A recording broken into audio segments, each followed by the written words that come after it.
10 ఏళ్ల చిన్నారి రంజిత అనుమానాస్పద మృతి కేసులో ఎన్నో అనుమానాలు. ఈ కేసులో రెండో రోజు విచారణలో నిందితుడు జాకీర్ హుస్సేన్ తనకేమీ తెలియదంటున్నాడు. అయితే మృతురాలి తల్లి మాత్రం జాకీర్ పైనే అనుమానాలు వ్యక్తం చేస్తోంది. దీంతో ఫోరెన్సిక్ సైన్స్ ల్యాబ్ రిపోర్ట్ కోసం పోలీసులు ఎదురు చూస్తున్నారు. రామచంద్రపురంలో 2 రోజుల క్రితం 10 ఏళ్ల చిన్నారి రంజిత అనుమానాస్పద స్థితిలో మృతి చెందింది. తల్లి సునీత ఇంటికొచ్చే సమయానికి ఫ్యాన్కి వేలాడుతూ కనిపించింది. డోర్ లాక్ చేసి ఉండడంతో చుట్టుపక్కల వాళ్ళు వచ్చి డోర్ ఓపెన్ చేసే ప్రయత్నం చేశారు. అదే ఫ్లోర్లో పక్క పోర్షన్లో ఉంటున్న ఓనర్ జాకీర్ కిటికీ నుంచి డోర్ ఓపెన్ చేశాడు. దీనికి సంబంధించి పోలీసులు విచారణ ప్రారంభించారు. అనుమానితులు జాకీర్ను అదుపులోకి తీసుకుని రెండో రోజు విచారించారు. రంజితది హత్యేనని, జాకీర్ మీదే అనుమానం ఉందని చెబుతోంది రంజిత తల్లి సునీత. జాకీర్ గత క్రైమ్ హిస్టరీని కూడా స్టడీ చేస్తున్నారు అధికారులు.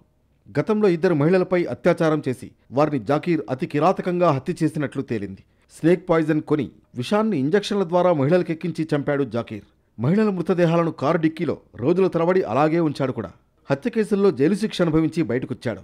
ఈ క్రమంలో రంజిత, జాకీర్ ఫ్యామిలీల మధ్య ఏమైనా విభేదాలు ఉన్నాయా, అసలు వారి మధ్య ఎలాంటి సంబంధాలున్నాయన్న అంశంపై ఆరా తీస్తున్నారు పోలీసులు. చుట్టుపక్కల వాళ్ల నుంచి కూడా ఇన్ఫర్మేషన్ తీసుకుంటున్నారు. కేసు కొలిక్కి తీసుకొచ్చే ప్రయత్నం చేస్తున్నారు. దానికి అనుగుణంగా చిన్నారి బంధువుల నుంచి కూడా సమగ్ర సమాచారం సేకరిస్తున్నారు. వాస్తవానికి సునీత చిన్న కూతురు రంజిత మాత్రమే ఆ ఇంట్లో ఉంటున్నారు. సునీత భర్త రాజు ముంబైలో షిప్ యార్డ్లో పనిచేస్తున్నాడు.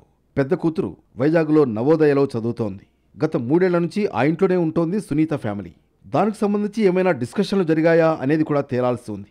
సునీత భర్త రాజు సంవత్సరానికి 3-4 సార్లు కంటే ఎక్కువ ఇంటికి రాడు. ఇటు జాకీర్ ఫ్యామిలీ, అటు సునీత ఫ్యామిలీ ఒకే ఫ్లోర్లో ఒకరు ఈ చివర మరొకరు ఆ చివర ఉంటారు. మధ్యలో రామచంద్రపురం ప్రభుత్వ హాస్పిటల్లో పనిచేస్తున్న డాక్టర్ రెంట్కుంటున్నారు. సునీత కూడా అదే హాస్పిటల్లో హెడ్ నర్సుగా పనిచేస్తోంది. జాకీర్ చుట్టూ ఈ కేసు తిరుగుతోంది. అతని కాల్ రికార్డ్స్ను పరిశీలిస్తున్నారు పోలీసులు.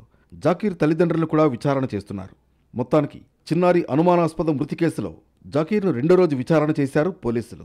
ఫోరెన్సిక్ సైన్స్ ల్యాబ్ రిపోర్ట్ వస్తే మరింత స్పష్టత వస్తుందని అంటున్నారు. దానికి సంబంధించి ఫింగర్ ప్రింట్స్, అనుమానిత వస్తువులను కలెక్ట్ చేశారు. కుటుంబ సభ్యుల నుంచి కూడా స్టేట్మెంట్ రికార్డ్ చేశారు.